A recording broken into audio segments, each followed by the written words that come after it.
Assalamualaikum warahmatullahi wabarakatuh. Perkenalkan, saya Adelia Salsabila dari jurusan Biologi Universitas Sriwijaya.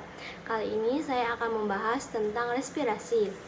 Apa itu respirasi? Respirasi adalah salah satu proses metabolisme-katabolisme, yaitu proses pemecahan senyawa kompleks menggunakan oksigen menjadi senyawa yang lebih sederhana. Energi yang tersimpan dalam molekul glukosa diubah menjadi ATP atau adenosin trifosfat. Bentuk energi yang dapat digunakan oleh sel. Jenis-jenis respirasi. Terdapat dua jenis respirasi, yaitu respirasi aerob dan respirasi anaerob. Respirasi aerob itu membutuhkan oksigen, menghasilkan energi besar sekitar 36 hingga 38 ATP, produk sampingan berupa karbon dioksida, CO2, dan air H2O. Terjadi di mitokondria.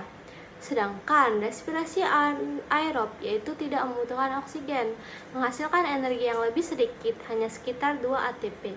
Produk sampingan berupa asam laktat atau etanol terjadi di sitoplasma. Tahapan respirasi aerob yang pertama itu glikolisis. Glikolisis atau glukosa yang dipecah menjadi dua molekul pirufat menghasilkan sedikit ATP dan NADH. Yang kedua, dekarbosilasi oksidatif. Pirufat diubah menjadi asetil-CoA dan menghasilkan NADH. Yang ketiga, siklus Krebs. Asetil-CoA bergabung dengan oksalosetat membentuk sitrat. Hasil akhirnya berupa karbon dioksida, ATP, NADH, dan FADH2. Yang keempat, transport elektron. Elektron dari NADH dan FADH2 ditransfer melalui rantai molekul di membran dalam mitokondria, menghasilkan ATP dalam jumlah besar. Ringkasan tahapan respirasi aerob dan produknya. Tahapannya, yang pertama glikolisis, tempat terjadinya di sitoplasma, produknya berupa glukos. Inputnya berupa glukosa, produknya berupa 2 asam pirufat, 2 ATP, dan 2 NADH. Kemudian tahapan dekarbosilasi oksidatif terjadi di matriks mitokondria. Inputnya 2 asam pirufat, produknya berupa 2 asetil-CoA dan 2 karbon dioksida, 2 NADH.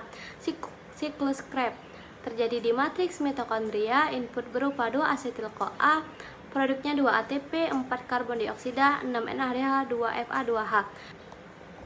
Transfer elektron terjadi di membran dalam mitokondria. Inputnya 10 NADH, 2 FADH2, produknya 34 ATP, 6 H2O.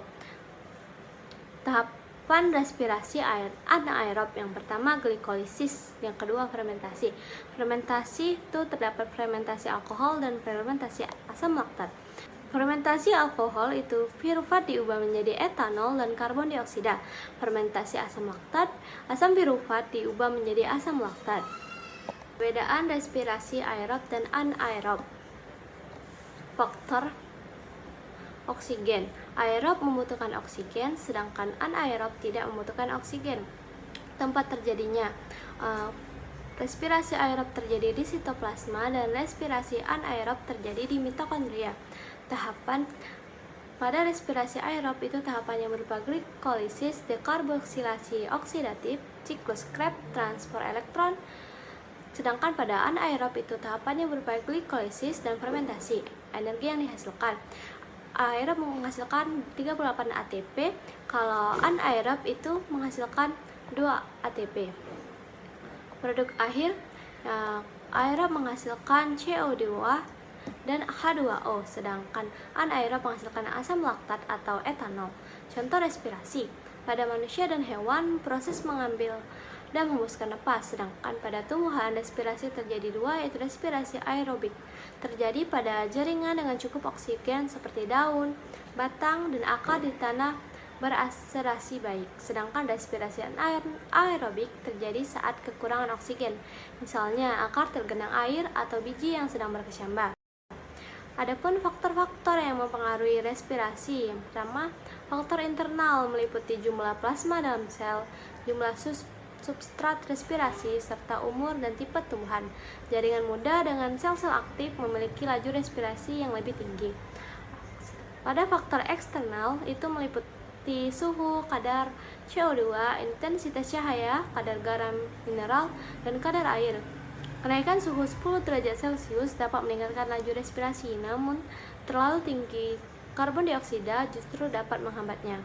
Kesimpulan, respirasi adalah proses penguraian glukosa untuk menghasilkan energi berupa ATP yang sangat penting untuk berbagai aktivitas sel, seperti bergerak, tumbuh, dan memperbaiki jaringan yang rusak. Respirasi dapat berlangsung dengan oksigen aerob maupun tanpa oksigen itu anaerob. Sekian video penjelasan dari saya.